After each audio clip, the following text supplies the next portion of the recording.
निशा की ज़िंदगी बहुत अच्छी चल रही थी। उसको किसी चीज़ की कमी नहीं थी। कमी थी तो बस उसको प्यार की। एक दिन निशा ने एक लड़का पटाया और उसके साथ कमरे में प्यार कर रही थी कि तभी उस लड़के ने। दरअसल दोस्तों, ये कहानी शुरू होती है एक लड़की से जो रईस बाप की बेटी थी। उसको किसी भी चीज़ की कमी नहीं थी। उसकी माँ बचपन में ही छोड़कर चली गई थी।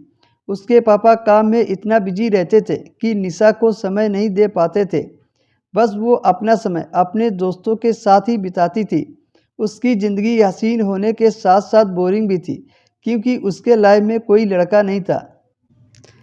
एक दिन वो अपनी सहेली के साथ मूवी देखने के लिए गई थी। सारी सहेलियां अंदर हॉल में चली गई थी, पर वो कुछ खाने पीने के लिए लेने चली गई। वहाँ पॉपकॉर्न बिक रहा था, तो निशा भी उस लाइन में खड़े होकर पॉपकॉर्न लेने लगी। जब वो पॉपकॉर्न खरीद रही थी, तो उसने पॉपकॉर्न वाले लड़के को देखा। तो लड़का बहुत ही हैंडसम सा। वो इतना सुंदर लग रहा था कि निशा पहली नज़र में ही उसे दिल दे बैठी थी। उसने पॉपकॉर्न लिया और अंदर थिएटर में घुस गई। फिल्म देखने के बाद निशा फिर से उसी लड़के के पास गई और कुछ पॉपकॉर्न खरीदे। दरअसल पॉपकॉर्न लेना तो निशा का बहाना था। उसको तो उस लड़के को देखना था। बस निशा उस लड़के को देखने के लिए उसी थिएटर में फिल्म देखने आने लगी और हर बार उससे पॉपकॉर्न खरीदने के बहाने उसे देखती थी। अब धीरे धीरे वो लड़का भी समझ गया था कि ये लड़की जब भी फिल्म देखने आती है तो मुझसे पॉपकॉर्न ज़रूर खरीदती है, और इसी बहाने वो मुझसे थोड़ी बातें भी कर लेती है। एक बार वो लड़की निशा फिर से फिल्म देखने गई और पॉपकॉर्न खरीदने के लिए उस लड़के के पास गई। तो निशा ने इस बार कह दिया कि क्या तुम मेरे साथ कॉफ़ी पीने बाहर चल सकते हो।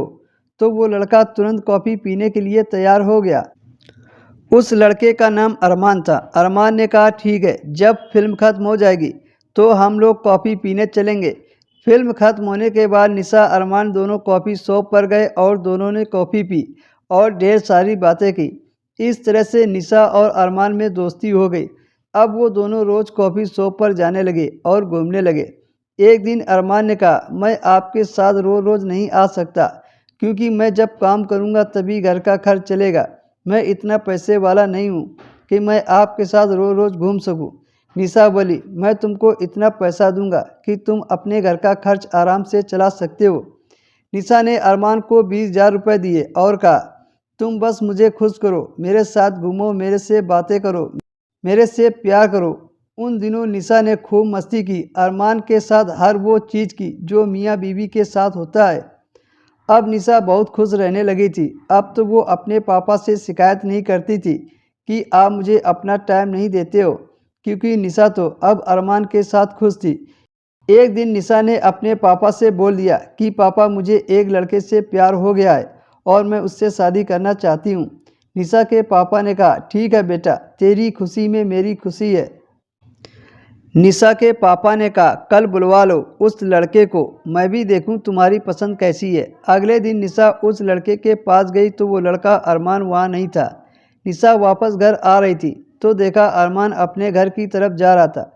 तो निशा भी उस घर पर चली गई। उस घर में निशा ने जो देखा वो देखकर दंग रह गई, क्योंकि अरमान तो शादीशुदा था। उसकी बीवी और उसकी 5 साल की बच्ची थी। ये देखकर निशा के आंखों में आंसू आ गए और वो बिना कुछ कहे वहाँ से वापस आने लगी कि तभी अरमान ने देख लिया और निशा से सॉरी बोला कि मुझे माफ़ कर दो। निशा चाहकर भी अपने प्यार को नहीं अपना पाई।